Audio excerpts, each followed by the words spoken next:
¿Escuchas bien? Qué bueno, porque si estás oyendo esto, es que todavía respiras.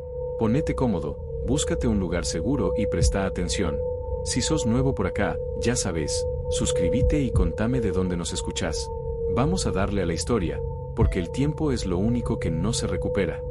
Mi llamo Evander Lokak. En la ciudad era contratista general, lo que básicamente significa que arreglaba lo que otros rompían y levantaba cosas de la nada. Mi vida era puro polvo de yeso en los pulmones, pasillos de servicio estrechos y clientes pesados que querían una reforma de 3 semanas lista en 3 días. Puro ruido, pura presión. Pero los fines de semana, eso era otra cosa. Manejaba 2 horas hacia el norte, hasta que el asfalto se volvía grava, buscando una pequeña cabaña a la orilla de un lago. Ahí es donde recordaba cómo sonaba el silencio. La cabaña no era una mansión, para nada. Era una estructura simple que yo mismo armé. Un cuarto, una estufa de hierro que devoraba leños de roble y un muelle viejo donde mi bote de aluminio golpeaba suave contra las llantas. Ahí, el estrés se me caía de los hombros. Tirar la línea, sentía el pique, repetía. El otoño era mi época favorita porque el aire se ponía filoso y los turistas desaparecían. Yo no construí ese lugar para el apocalipsis, lo hice para alejarme de la gente y de las pantallas. Qué ironía, ¿no? Que ese aislamiento fuera lo único que me sirviera cuando el mundo se fue al carajo. Cuando las alertas empezaron a zumbar en mi bolsillo, las ignoré. Cuando las sirenas gritaron por 4 horas, me dije que sería una fuga de gas. Negación pura, hasta que vi la verdad desde un andamio, un tipo corriendo en 4 patas, moviéndose como una araña, tacleando gente antes de que pudieran gritar. Ahí se acabó la duda. Agarré las llaves, salté a mi troca y apunté hacia el norte. La ciudad se convirtió en un manicomio en cuestión de minutos. Las persianas metálicas de los negocios bajaban de golpe, haciendo un ruido infernal. Los colectivos frenaban en seco en mitad de la calle y la gente salía disparada, corriendo sin mirar atrás, como si el mismo diablo le soplara la nuca. Mi teléfono no paraba de vibrar contra mi pierna, pero después de la tercera alerta de emergencia, lo mandé bien lejos. En la obra, mis peones seguían discutiendo por una entrega de madera como si el mundo todavía tuviera sentido. ¡Qué ilusos! Entré a la cocina a medio terminar, tiré el cinturón de herramientas sobre el mármol y les dije, junten sus cosas, nos tomamos el palo ya mismo. Uno de ellos, un pibe llamado Stefan, me miró con una cara de nada y me preguntó por qué, que todavía faltaban los marcos. Le señalé la ventana y le dije que se dejara de joder con los marcos y mirara la calle. Una mujer dobló la esquina a fondo, con la manga de la chaqueta empapada en sangre y los ojos blancos de puro terror. Atrás venían 2 de esos bichos lentos, con la mandíbula floja, moviéndose sin apuro pero sin pausa. Pero lo peor vino después. Algo pálido se agachó contra el asfalto y arrancó a correr sobre las manos y los pies, sacudiendo la cabeza como un animal buscando el rastro. Un corredor. La mujer quiso esquivar unos autos, se resbaló con el cordón y cayó pesado. El bicho no lo dudó un segundo, le saltó encima y le hundió los dientes en el cuello. El grito se le cortó en un gorgoteo húmedo que me revolvió las tripas. Mis pibes se quedaron tiesos. Por la puerta de atrás, muévanse, les grité con una voz que no admitía vueltas. Las herramientas se compran, el tiempo no. Agarré unas baterías, mi cargador rápido, las llaves y salí disparado hacia mi camioneta, sorteando el desastre que ya se estaba tragando las calles. Llegar a la camioneta fue como cruzar un campo minado. El callejón era un cañón de ruidos espantosos, bocinas trabadas, vidrios estallando y gente gritando nombres que ya nadie iba a responder. Vi una furgoneta subida a la vereda con la puerta abierta y a un tipo tirado al lado, moviéndose con unos espasmos rítmicos que daban escalofríos. Alguien pasó volando a mi lado y me gritó, no están borrachos, están enfermos.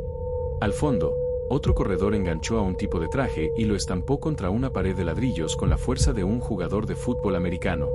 Fue brutal, rápido y definitivo. Mi troca estaba a 3 cuadras, en un estacionamiento pago. Normalmente caminase eso en 5 minutos, pero esa tarde me pareció una milla bajo fuego. Me pegué a las paredes, moviendo la cabeza para todos lados, chequeando cada esquina antes de dar un paso.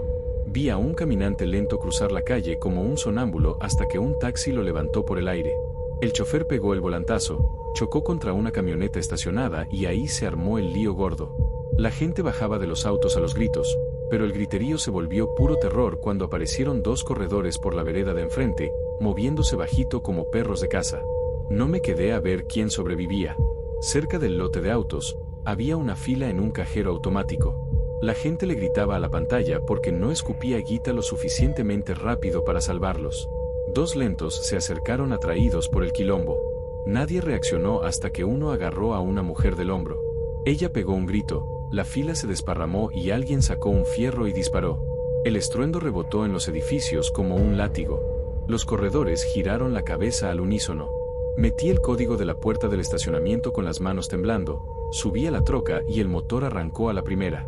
Esa vibración en el volante fue como volver a nacer.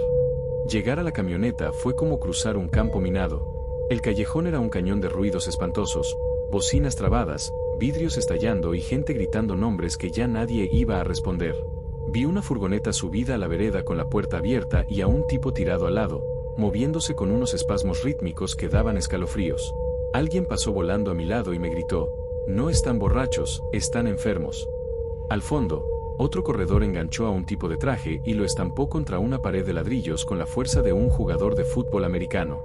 Fue brutal, rápido y definitivo. Mi troca estaba a 3 cuadras, en un estacionamiento pago. Normalmente caminas eso en 5 minutos, pero esa tarde me pareció una milla bajo fuego. Me pegué a las paredes, moviendo la cabeza para todos lados, chequeando cada esquina antes de dar un paso. Vi a un caminante lento cruzar la calle como un sonámbulo hasta que un taxi lo levantó por el aire. El chofer pegó el volantazo, chocó contra una camioneta estacionada y ahí se armó el lío gordo. La gente bajaba de los autos a los gritos, pero el griterío se volvió puro terror cuando aparecieron dos corredores por la vereda de enfrente, moviéndose bajito como perros de caza. No me quedé a ver quién sobrevivía. Cerca del lote de autos, había una fila en un cajero automático. La gente le gritaba a la pantalla porque no escupía guita lo suficientemente rápido para salvarlos. Dos lentos se acercaron atraídos por el quilombo. Nadie reaccionó hasta que uno agarró a una mujer del hombro. Ella pegó un grito, la fila se desparramó y alguien sacó un fierro y disparó. El estruendo rebotó en los edificios como un látigo. Los corredores giraron la cabeza al unísono. Metí el código de la puerta del estacionamiento con las manos temblando, subí a la troca y el motor arrancó a la primera. Esa vibración en el volante fue como volver a nacer. Salir de la zona urbana fue una pesadilla de metal y pánico. Las avenidas principales estaban totalmente tapadas, así que me tocó subirme a las veredas y saltar cordones con la troca. Me importaba un bledo romper algo, lo único que quería era poner kilómetros de por medio. Vi un colectivo atravesado la calle, con la gente saltando por las ventanas para escapar de algo que se estaba dando un festín adentro. En un semáforo, un corredor saltó sobre el capó de un auto, rodó por el techo y cayó parado como si nada. El conductor aceleró a fondo por el miedo y el bicho lo persiguió a 4 patas por media cuadra antes de buscar una presa más fácil. Tenía los nudillos blancos de tanto apretar el volante. En una estación de servicio, el caos era total. Los autos estaban amontonados y el playero gritaba que no pasaban las tarjetas. Vi a un tipo tratando de chupar nafta con una manguera de jardín mientras dos lentos entraban al playón sin que nadie los viera. No pair. Al llegar a la rampa de la autopista, una patrulla bloqueaba el paso. Un oficial con una escopeta nos hacía señas para que pasáramos por la banquina de A1. Me miró, vio mi balde de herramientas en el asiento del acompañante y me gritó: "Dale para el norte. No pares por nada. Si te quedas, estás por tu cuenta". Asentí y me metí en el flujo de refugiados sin mirar atrás, viendo cómo el perfil de la ciudad se hacía chiquito en el espejo. A medida que el asfalto se agrietaba y los carteles publicitarios daban paso a los pinos, el temblor de mis manos por fin paró. Pero el silencio no era alivio, era el peso de saber que ya no venía ayuda de nadie. Vi un par de autos abandonados con las puertas abiertas, como si los dueños se hubieran esfumado. Ese fue el momento en que me cayó la ficha. El lago ya no era mi lugar de descanso, era mi última dirección. Apagué las luces una milla antes de llegar a mi propiedad para no llamar la atención. Entré en punto muerto, escuchando solo el crujir de la grava. La cabaña estaba ahí, oscura y solitaria. Estaba a salvo, por ahora. El lago me dio la respuesta que la tierra me negaba. Si lograba dormir y cocinar sobre aguas profundas, los lentos no me alcanzarían y los corredores tendrían que mandarse un chapuzón congelado antes de siquiera tocar mi puerta. Vi a esos perros frenar en seco al borde del muelle, dudando, y esa duda valía más que cualquier candado. El problema era que no tenía una barcaza ni máquinas pesadas. Tenía que valerme de mis manos, un par de sogas y las leyes de la física. Salí en el bote con una plomada casera para buscar el lugar justo. Encontré una cresta de arcilla dura y arena compactada a unos 8 pies de profundidad. Desde la orilla parecía mar abierto, pero ahí abajo había suelo firme donde clavar mis postes. Volví a tierra y empecé una demolición controlada de mi propia cabaña. Arranqué las tablas del porche, saqué las vigas que todavía servían y junté todos los tornillos estructurales que tenía. Para los pilares usé unos troncos de 6 por 6 tratados que tenía guardados. El plan era simple pero agotador: apoyar el poste en el fondo, mantenerlo derecho con sogas atadas al bote y darle mazazos con un caño pesado hasta que se hundiera en la arcilla. El primer pilar fue un parto. El viento me sacudía el bote y el poste quería patinar por el fondo en vez de morder la tierra. Cada golpe me hacía vibrar hasta los dientes y me quemaba los hombros, pero después de 30 mazazos, el poste se quedó quieto. «Ya te tengo», susurré, sintiendo el sudor correrme por la espalda a pesar del frío. Para el final del día, tenía los 4 postes de las esquinas clavados, sobresaliendo 6 pies por encima del agua. No era un castillo, pero ya estaba lo suficientemente alto como para que nada pudiera subir sin una escalera. Esa noche, por primera vez, sentí que le estaba ganando 1 centímetro al desastre. Trabajar sobre el agua es otra historia. A casi se te cae el taladro, no hay vuelta atrás. Me até todas las herramientas al cinturón con soga de paracaídas y me puse a armar el esqueleto.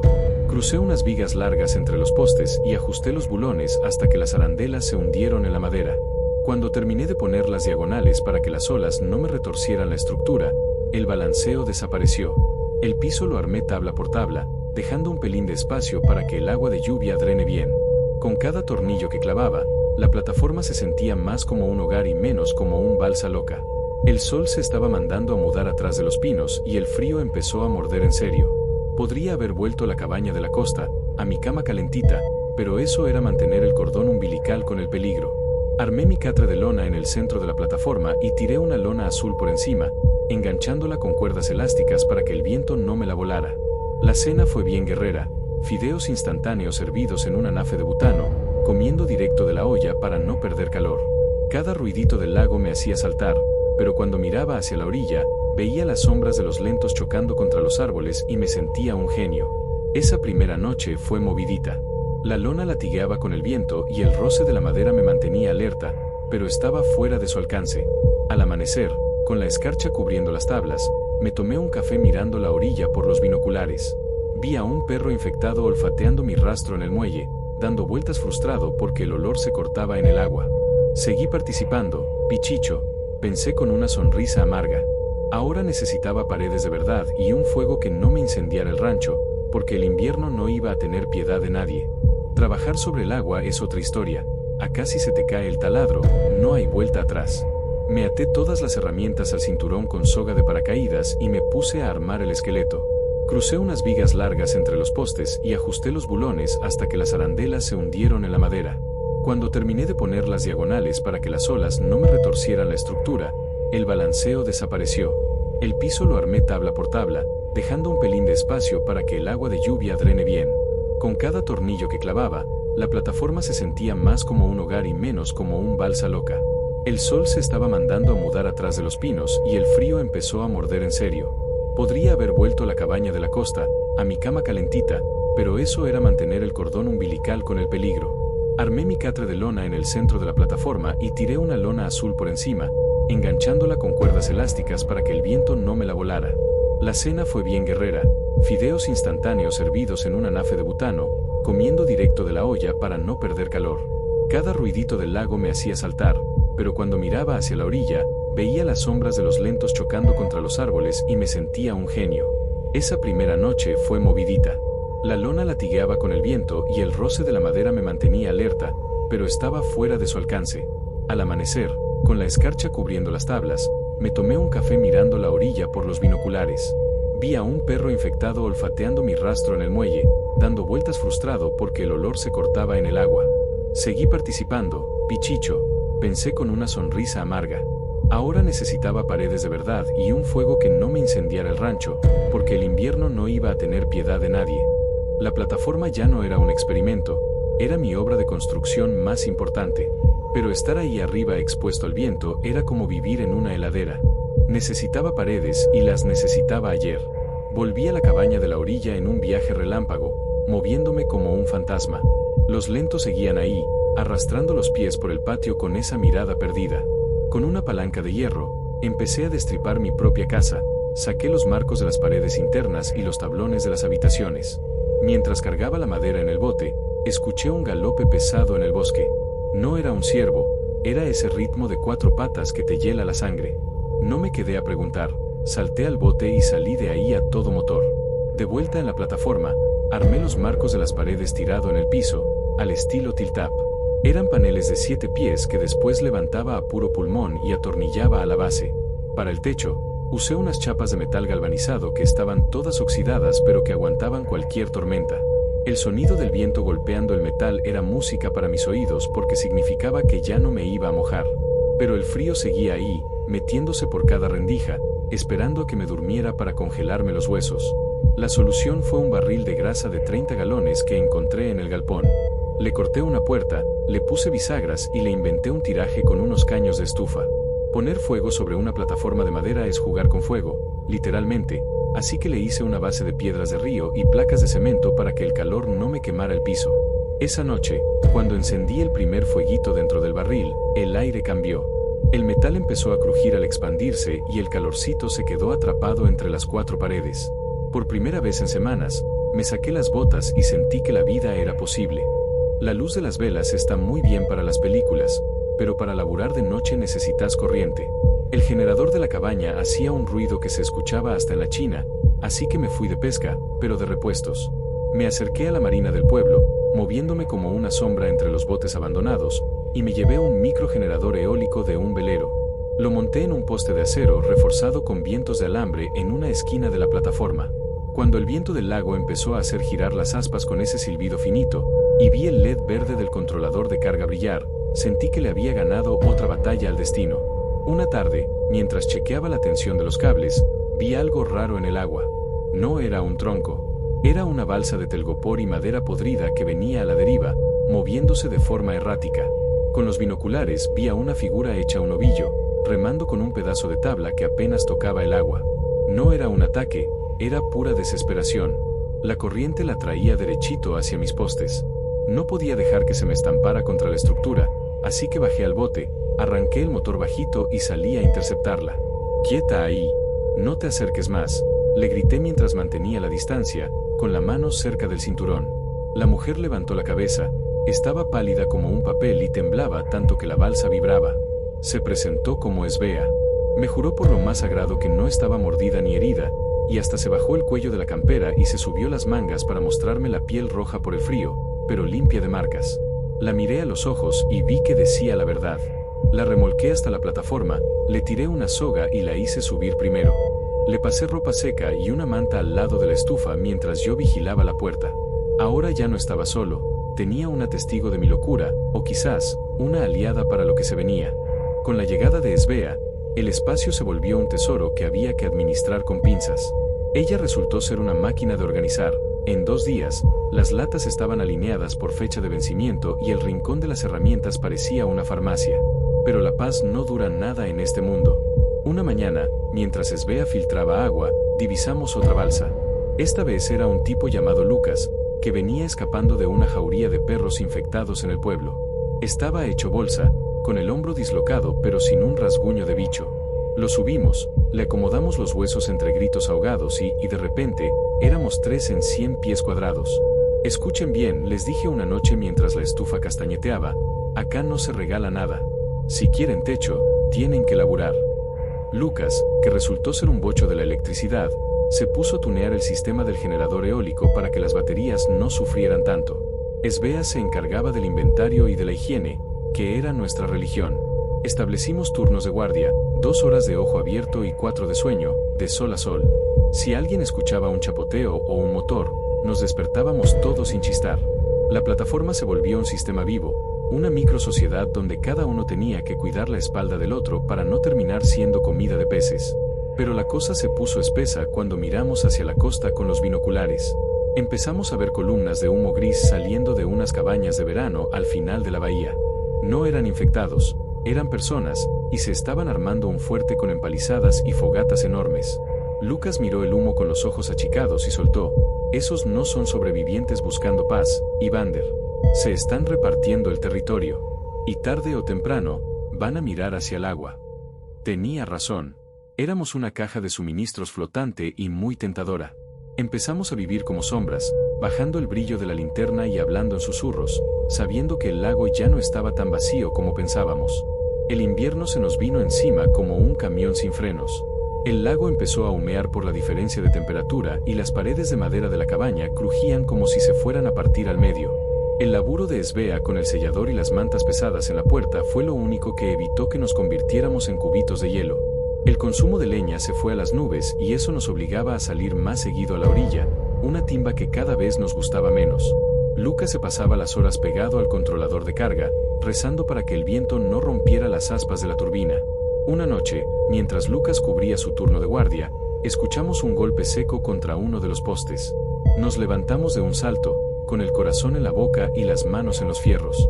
Por la rendija vimos algo que nos heló la sangre. Un grupo de lentos había caminado sobre el hielo fino de la orilla y, aunque se hundían hasta la cintura, la masa de cuerpos estaba empezando a frenar la corriente cerca de nuestra base. Si el lago se terminaba de cerrar, el agua dejaría de ser una barrera y se convertiría en un puente para cualquier bicho que quisiera subir. Tenemos que romper el hielo alrededor de los pilares, dije mientras me calzaba las botas congeladas. Salimos al deck con las palancas de hierro y empezamos a golpear la superficie con saña, rompiendo la costra antes de que ganara grosor. El frío nos cortaba la cara y el vapor de nuestra respiración nos nublaba la vista, pero no paramos hasta que el agua volvió a fluir libre alrededor de los postes. Fue una batalla silenciosa contra la naturaleza, un recordatorio de que en este lugar no podés bajar la guardia ni para parpadear. Estábamos agotados, con los dedos entumecidos, pero la plataforma seguía siendo una isla, y eso era lo único que importaba. La calma se rompió una tarde de cielo gris plomo. El sonido no vino del viento, sino de un motor fuera de borda que rateaba a lo lejos. Svea, que estaba de guardia, soltó los binoculares y nos chistó con una cara de pocos amigos. «Vienen hacia acá», susurró, y Lucas apagó la radio de un manotazo. Por la rendija vimos un bote de aluminio con 3 tipos. No tenían pinta de náufragos, traían rifles al hombro y mochilas tácticas. Eran los recolectores de la costa, y el hambre de recursos los había traído a nuestro jardín. Cuando estuvieron a unos 50 metros, salí al borde de la plataforma, cuidando de no mostrar el cuerpo entero. «Paren el motor y hablen desde ahí», les grité, tratando de que mi voz no temblara por la bronca. Los tipos frenaron el avance. El que iba en la proa levantó una mano, pero no soltó el arma. Hey, tranquilos. «Solo queremos comerciar», gritó con una sonrisa que no le llegaba a los ojos. «Necesitamos combustible y latas. Tenemos herramientas y baterías para ofrecer. Y nos vendría bien una noche bajo techo». Lucas me miró desde la sombra y negó con la cabeza. Sabíamos que si esos tipos ponían un pie adentro, nos contaban hasta las muelas para volver con más gente. «El trato es afuera», les respondí. «Dejen su mochila flotando y retrocedan. No entra nadie». La cara del tipo se transformó en una máscara de odio. «No estás en posición de dar órdenes en esa cajita de madera, payaso», rugió, y le hizo una seña al conductor para que acelerara a fondo. El bote saltó hacia adelante, apuntando directo a nuestros pilotes. El tiempo de las palabras se había terminado y la diplomacia se hundía en el agua helada. El bote venía con todo, cortando el agua como una navaja. Esos tipos pensaban que por tener un motor y un par de fierros, la plataforma era suya. Lucas reaccionó como un rayo, tiró del cabo de seguridad que habíamos diseñado bajo las vigas y soltó los ganchos de la escalera. El armatoste de madera cayó pesadamente al lago, hundiéndose y alejándose de los postes por la corriente. Los tipos gritaron como locos cuando vieron que se quedaban sin escalera. El conductor clavó los frenos, dejando el bote a la deriva, mientras miraban hacia arriba, a esos 7 pies de madera lisa y resbaladiza que no ofrecían ni un solo agarre. «Están muertos, hijos de puta», gritó el de la proa, levantando su rifle. Pero antes de que pudiera apretar el gatillo, el sonido de la costa cambió. El griterío de los hombres había activado el despertador del infierno. Una jauría de perros infectados salió del bosque en silencio, como sombras negras sobre la nieve, y atrás de ellos aparecieron 2 corredores moviéndose en ese zigzag diabólico. Los tipos del bote no los vieron hasta que los bichos ya estaban saltando desde el muelle hacia el agua poco profunda. Fue un caos absoluto. El conductor intentó meter reversa, pero el pánico le ganó y el motor se le plantó. Vimos como el primer bicho pálido volaba por el aire y aterrizaba en la popa del bote, derribando al de la caña. Los gritos de dolor rebotaron en la superficie del lago, secos y crudos. Un perro se prendió del cuello del que tenía el rifle y ambos cayeron al agua en un forcejeo desesperado. Nos quedamos mudos, pegados a las rendijas, viendo cómo la naturaleza y la infección hacían el trabajo sucio. Eso es lo que hace el suelo, susurró Lucas con la cara blanca, te espera hasta que cometes un error. En minutos, el bote era una tumba flotante que se alejaba con la corriente, dejando el lago en un silencio sepulcral. Después de que los gritos se apagaron, el silencio que quedó en el lago era distinto, más pesado. Svea no soltó el cuchillo en una hora y Lucas se quedó mirando el vacío, procesando lo cerca que estuvimos de perderlo todo. No hubo festejos. Nos pusimos a laburar de inmediato porque el miedo es el mejor combustible. Esa misma tarde, fabricamos una escalera nueva, más liviana y con un sistema de poleas que nos permitía retraerla en un segundo desde adentro. Reforzamos el marco de la puerta con ángulos de acero que Lucas rescató de su mochila y le pusimos un cerrojo extra que solo se abre desde el interior. Esa noche, el viento sopló con una furia nueva, haciendo que la turbina silbara como un avancee. Nos sentamos alrededor de la estufa, compartiendo una lata de duraznos en almíbar, el mejor tesoro que nos quedaba, reservado para los momentos de supervivencia pura. Svea miró las paredes y dijo, ya no somos solo 3 personas escapando. Somos un sistema.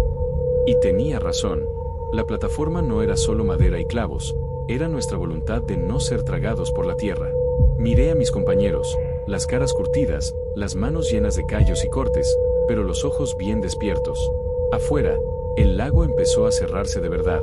El hielo avanzaba desde la orilla como un vidrio esmerilado, atrapando los secretos de los que no llegaron a tiempo. Sé que vendrán más tormentas y que otros ojos hambrientos nos buscarán desde la costa, pero acá arriba las reglas las ponemos nosotros.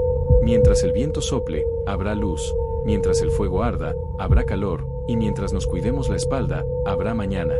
Me acomodé en mi catre, escuchando el rugido del invierno contra el metal del techo, y por primera vez en mucho tiempo, cerré los ojos sabiendo que el abismo debajo de mis pies era lo único que me mantenía con vida.